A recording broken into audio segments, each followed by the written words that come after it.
नमस्कार सर्वांना, मी स्मृती माझ्या चॅनलमध्ये तुमचं स्वागत करत आहे।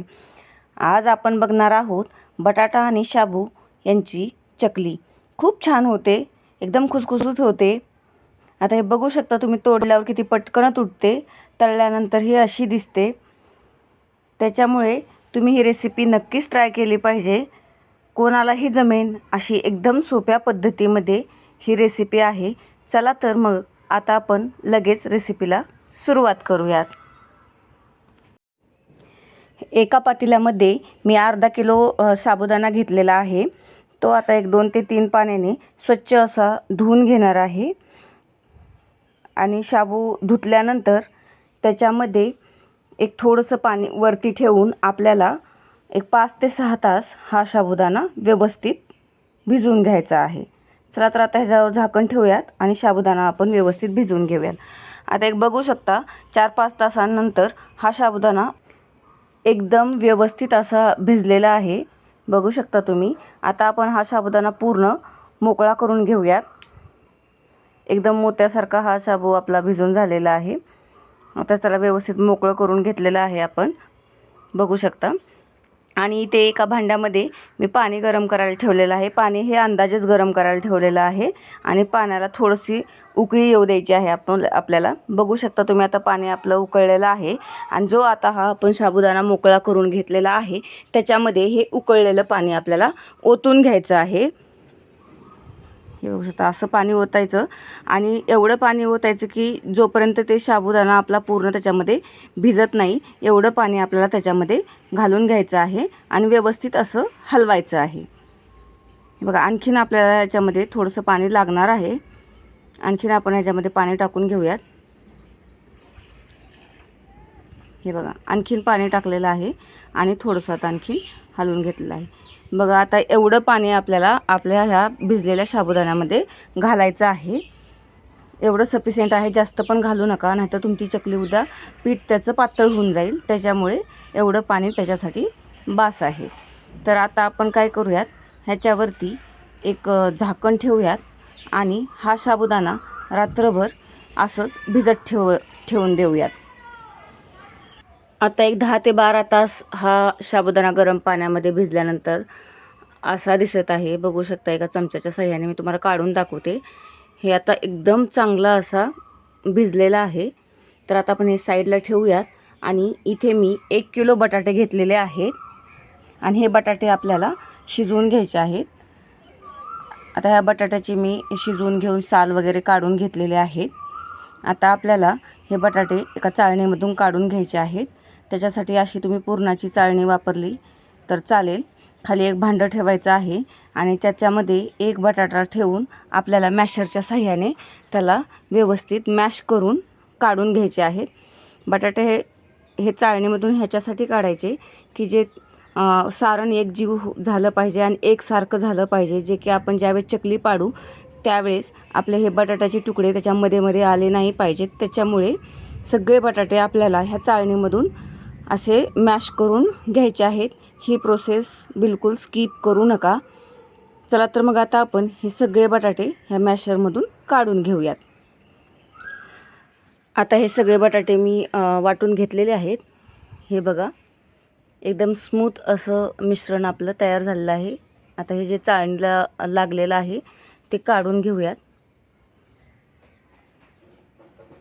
आता हे सगळं मिश्रण बटाट्याचं मी काढून घेतलेलं आहे।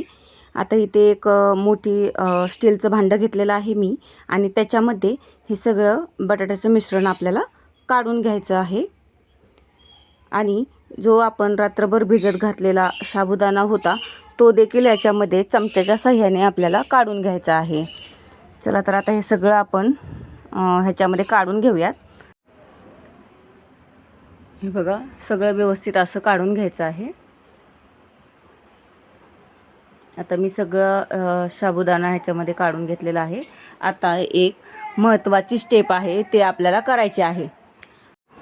आता हे सगळं आपल्याला व्यवस्थित मिक्स करून घ्यायचं आहे आणि ही खूप महत्त्वाची स्टेप्स आहे। तुम्हाला हे खूप चांगलं असं मळून घ्यायचं आहे, एक जीव करून घ्यायचं आहे। आणि ही प्रोसेस तुम्ही जेवढी जास्त वेळ कराल त्यावेळेस तुमची चकली ही चांगली येईल. त्याच्यामुळे हे पीठ असं चांगलं मळून घ्यायचं आहे.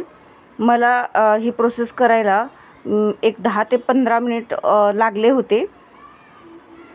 व्यवस्थित असं मळायचं, त्याच्यामुळे तुमच्या चकलीचे तुकडे पडणार नाही आहे. चला तर आता ही सगळं पीठ मी मळून घेते आहे.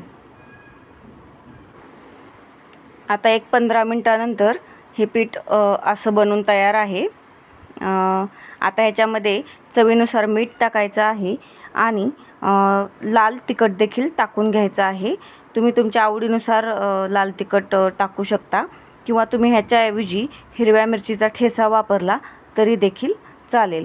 आता आपण हे सगळं व्यवस्थित मिश्रण एकजीव करून घेणार आहोत. आता ह्याला आणखीन आपल्याला एक 5 ते 10 मिनिट व्यवस्थित असं मळून घ्यायचं आहे. त्याच्यामुळे हे तिखट पण व्यवस्थित मिक्स होईल आणि पीठ आपलं आणखीन चांगलं एकजीव होईल. चला तर आता मी ह्याला व्यवस्थित असं आणखीन एक वेळेस मळून घेते. आता हे सगळं पीठ माझं मळून झालेलं आहे. आता हे प्लास्टिक असं मी खाली अंथरून घेतलेलं आहे. ह्याच्यावरती मी चकल्या घालणार आहे. आणि हा एक शेवगा आहे, आमच्या इकडे याला शेवगा म्हणतात. तुमच्याकडे दुसऱ्या पद्धतीचा शेवगा असेल तरी चालेल. ह्याला मी ही चकलीची प्लेट टाकून घेतलेली आहे आणि ह्याच्यामध्ये आपल्याला चमच्याच्या साहाय्याने हे सारण भरून घ्यायचं आहे. आणि सारण भरल्यानंतर थोडंसं त्याला प्रेस करायचं, म्हणजे ते सगळं एकजीव होतं. ज्यावेळेस आपण चकली घालतो त्यावेळेस व्यवस्थित चकली आपली खाली येते. त्याच्यामुळे हे ज्यावेळेस आपण सारण भरतो त्याच्यानंतर असं चमच्याच्या साहाय्याने त्याला प्रेस करायचं, म्हणजे सगळं सारण असं एकदम व्यवस्थित सेट होतं. चला तर आता हे सगळं आपण सारण ह्याच्यामध्ये जेवढं बसेल तेवढं घालून घेऊयात आणि त्याचं झाकण लावून घेऊयात. आता ह्याला व्यवस्थित झाकण लावलेलं आहे आणि आता आपण चकली पाडून घेणार आहोत. हे बघा, हे असं सोऱ्याच्या साहाय्याने आपल्याला व्यवस्थित अशी चकली पाडून घ्यायची आहे. आणि पीठ व्यवस्थित झालं नाही ह्याचं की चकल्या एकदम छान अशा पडतात, तुटत नाहीत. आणि त्याचं हे दुसरं टोक जे आहे ते आपल्याला असं चिटकून घ्यायचं आहे, म्हणजे ज्यावेळेस आपण ही चकली तळू त्यावेळेस ते दुसरं टोक हे सुटलं जाणार नाही तेलामध्ये. त्याच्यामुळे ज्यावेळेस चकली पाडून होईल त्यावेळेस हे असं दाबून घ्यायचं आहे. चला तर मग आता आपण अशाच प्रकारे सगळ्या चकल्या पाडून घेऊयात. हे बघू शकता, आता मी ह्या सगळ्या चकल्या घालून घेतलेल्या आहेत. हे बघा, अशा दिसायला एकदम सुरेख दिसतात आणि खायला पण तेवढ्याच छान लागतात. आता आपल्याला ह्या सगळ्या चकल्यांना एक 2 ते 3 दिवस चांगलं ऊन द्यायचं आहे. चांगल्या उन्हामध्ये वाळवून घ्यायच्या आहेत, कारण की आपण ह्या चकल्या 1 ते 2 वर्षासाठी स्टोअर करणार आहोत. हे बघा, एक पूर्ण दिवस मला ऊन देऊन झाल्यानंतर ह्या चकल्या अशा दिसत आहेत आणि 2-3 दिवसानंतर वाळल्यानंतर ह्या चकल्या अशा दिसत आहेत. खूप सुरेख होतात आणि कलर पण बघा किती छान आलेला आहे. खूप छान होतात. नक्की ही रेसिपी तुम्ही ट्राय करा. चला तर मी आता तुम्हाला एक चकली तळून दाखवते. आणि तेल गरम करायला ठेवलं. तेल आता चांगलं गरम झालेलं आहे आणि आता बघू शकता तुम्ही ही मी चकली टाकलेली आहे. किती छान फुलती आहे. खूप छान होतात. ही रेसिपी तुम्ही नक्की ट्राय करा आणि कशा चकल्या झाल्या आहेत हे मला कमेंटमध्ये सांगायला विसरू नका. अशाच माझ्या वेगवेगळ्या रेसिपीज बघण्यासाठी माझ्या चॅनलला सबस्क्राईब केलं नसेल तर लगेच सबस्क्राईब करा, शेअर करा आणि कमेंट करा. भेटू लवकरच दुसऱ्या रेसिपीसोबत. तोपर्यंत मस्त खा आणि स्वस्त रहा.